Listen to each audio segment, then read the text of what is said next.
All right, my friends, today we're going to talk about a couple things. One is I'm going to give a little review of something called the shoulder reliever, or it used to be called the roto reliever. I'm not sure exactly. They're in the process, I guess, of changing their name or something. But it's a treatment device for rotator cuff problems. And I was inspired to try this thing by Bill Burr. His podcast, he was mentioning that he was having great results with his rotator cuff injuries with using this device, and also that he was actually thinking he might be able to do a pull-up, and he might actually win his bet of having to do, being able to do 10 pull-ups on his 60th birthday. So if he's that optimistic, I thought, well, I'm going to look into this. So I don't have a rotator cuff problem, but I am planning on learning to throw a little better this summer, and I also want to learn to throw a frisbee better this summer. So I'm going to be doing those kind of things, and I just thought I would use it as a preventative, prophylactic measure for my rotator cuff, and also just to strengthen that joint, because this is a major connector between two of the three links in the power chain. You got the feet, legs, and then you got the core, right? And then you got the arms, so upper limbs, let's say. So connecting the upper limbs to the core is a good thing. So I just thought, well, I'll just try this like it was a piece of exercise equipment. It's a little pricey. I think with a sale price it was something like $140 or something. So I'll show it to you. It's basically a little handle thing with a weighted ball at the end on a little carabiner. And you work your way up. This is ball number 3. I'm about 20 some days into this. You're supposed to do 10 days with each ball, and then when you get to the heaviest one, that's the last one. And supposedly by then your rotator cuff is all better. But when I get to the top one, I'm just going to keep it as just an exercise device and continue to do it every day, because it takes 5 freaking minutes. It's so easy. And one of the first things I noticed when I got this, and this is going to be talking about how Tai Chi, at least as I approach Tai Chi, affects how I use fitness devices. So I'm not interested or into like extreme isolation exercises where you're moving just one part of the body. I really like to figure out ways that my whole body can help the part that I'm mainly exercising. So I'm going to do another video about something just like that, actually just in a few minutes after I do this one. But I'm going to show that general principle as it relates to this item. So when I first got this, right away I'm thinking I want to stand in neutral. I've seen people in commercials for this just sort of standing on really tight legs and just whipping this thing around. I'm getting a little computer problem here. Let's see if that... Yeah, I've seen people standing on tight legs and just kind of whipping the thing around. And I just naturally don't like that. I want my whole body to be alive and neutral and, in good posture. So I find my neutral posture, which is, feet flat, knees bent, a little bit of space between the knees, a little rounding there. Sit into the hip crease, tuck the tail a little bit, lift the chest a little bit, drop the chin, take the head back a little, shrug the shoulders back a little. Keep that posture while you stay relaxed and loose in your joints. So when I first started doing it with the lightest weight, I started doing this. And then just using my whole body to circle this thing. You can see I'm bouncing a little bit, and I'm letting my whole body do the move. And then right away I thought, well, let me see if I can change direction smoothly. So I went down and then back the other way. And oh, cool, if I sink a little at the right moment, it just kills the momentum right there. And then I can go the other way. So I did the whole first 10 days like that. And then after a while I realized, that's probably not the way they intended you to do this. I think what they intended you to do is to hold your body still and just use your arm to do it. So that way the work is all around the shoulder joint instead of your whole body doing it. So then I started doing it and just holding my body still and using my arm only to do this circle. And I noticed a difference. It was more work. So then I thought, well, how can I blend these two approaches? And what I came up with is... you're supposed to do 30 circles, clockwise 30 circles, counterclockwise, in this position, 45 out, and in this position, 90 degrees. And then there's another one that I can't really show you, but you kind of lean against the wall and you do it down below your shoulder. But we'll just set that aside for now and just do the ones that you can see easily. And then you switch to the other hand, those 3 positions, 30 each way. So here's what I do. I swing it here like this, just to feel my whole body, feeling that weight, trying to keep my gaze forward, trying to stay neutral. And I do 10 circles easy with my whole body doing the turn. So 1, 2, 3, 4, 5, 6, 7, 8, 9, 10. And then I tighten up my body and let my arm do it for 10. And then I go back to my whole body and my arm doing it for another 10. I'm losing count, so forget the count. So now I stop it and go the other way, my whole body, right? Then just isolating it in the arm, right? And then my whole body, right? Then I come to a stop and I go the other direction and I go out to the 45 and make sure I'm on that plane. But rather than staring hard at this, I try to stay neutral and do my circles with my whole body like I'm doing a jump rope. Like that kind of, I feel the weight of the thing, it's kind of heavy. And then I hold my arm, my body firm, especially the core, and just use my arm to make the circle.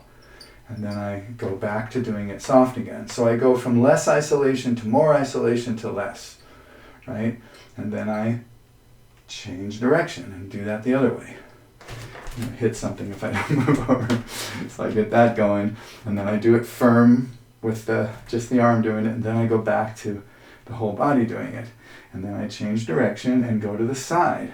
So now I'm doing it sideways to my body, like a jump rope first, then holding the arm, its core firm, and using my arm more. It firms the arm too. I keep saying hold the arm harder because it is harder on the arm.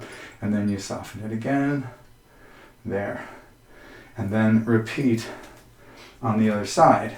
So I found right away, especially as I got into more weight and started to do the isolated version, I found that, let me go clockwise first. Really helps to always start clockwise or always start counterclockwise, because if you forget how many you've done, you know, because if you're going clockwise, it's the first one from that position. That's the old stoner tip. So I'm doing it clockwise first, with my whole body doing it first. And I discovered on the left side, it was harder for me to get the ball to go on a perpendicular plane to the handle, and it was harder for me to control it when I got the speed and isolation going. So I was like, wow, man, I do a lot of ambidextrous work, and it's pretty good, but it was definitely weaker. So now I'm really working on doing that stronger. So I do the strong version, and then I go back to nice and easy. Right, and then I'm going to change direction and go back the other way.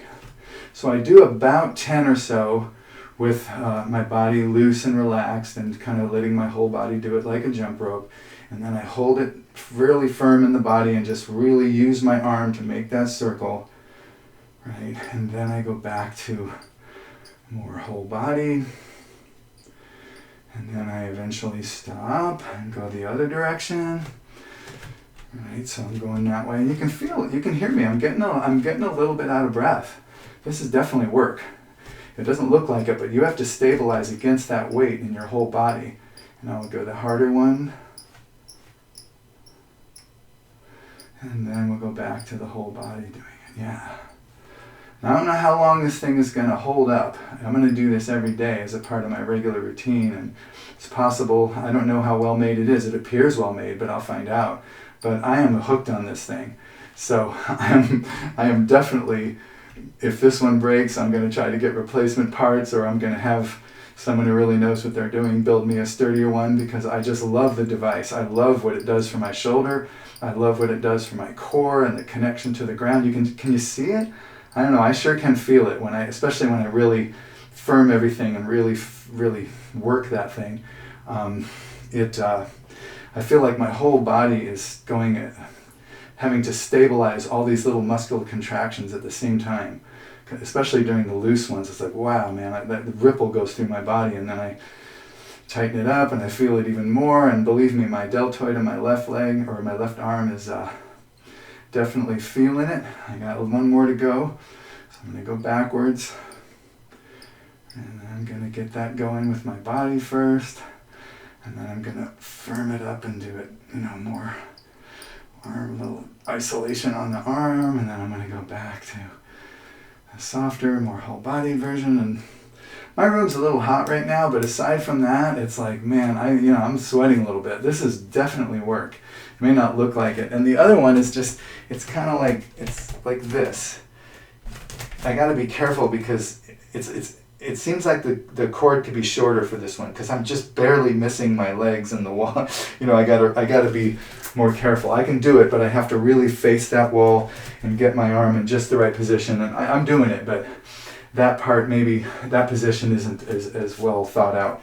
But it seems pretty well made. It's a really basic thing. This is a screw into a heavy rubber ball, and there's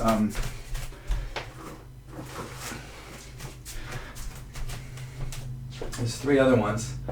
You're eventually going to that one. And it also comes with a kind of a cuff that you put around your leg, and it kind of holds you cuff it to you connect it to your wrist so that you can't lift the arm while you're sleeping. But I don't have rotator cuff problems, so I'm not using that. I'm just using it as a piece of fitness equipment, a preventative and a strengthener for my joint. And boy, do I recommend it. My shoulder joints are feeling so much more solid already, and I've only done it for 23 days or something. So I can't wait to get to the next heavier amount and to just do that as a regular part of my routine. It's only 5 minutes, so I can do it while I'm watching YouTube video or something. It's pretty automatic to just, and then to go firm and then to go relax. I can just almost do it in my sleep now. And I'm trying to get to where I can just stop it, change direction, and go right to the next position. I'm getting there on the right side. Left side's harder to control, but I love this thing, and that's how I approach fitness equipment. I see how can my whole body make this thing work, and then if there's some isolation demanded, I can kind of gear up to the isolation like a dimmer switch, and then bring it back to my whole body doing the movement. And it's because I consider injury prevention just as important as strengthening or isolating strength in one area. So I always kind of figure out a way for my whole body to do it and not just the part that's supposed to do it. So that's my review for the shoulder reliever. I love it. I recommend it wholeheartedly. I think it's a great product, and I think it's great for the shoulders. And if I can grab a website, I'll stick a link to their website down below, because I think you can do the older person in your future a solid favor by doing this for 5 minutes a day. Older people my age, I'm just about turned 65. People older than me, I look around all the time. Neck, head, a lot of issues, arthritis stuff around this area, shoulders, neck, all that stuff. And by keeping a neutral posture and working on this simple thing, I think that I'm going to help my shoulders and neck, help the shoulders and neck of the old dude in my future, if I'm lucky enough to get there, have a less painful life and have more freedom and mobility and strength up here. So that's what I recommend. Thanks for watching. I appreciate it. I've got donation and tip jars all over my YouTube channel and all over my website, GeneBurnett.com. Not necessary. I'm trying to be helpful. But if you do feel like supporting this work, you can drop me a $5 and I'll be quite happy. Thanks for watching. Appreciate it. And we'll see you down the road.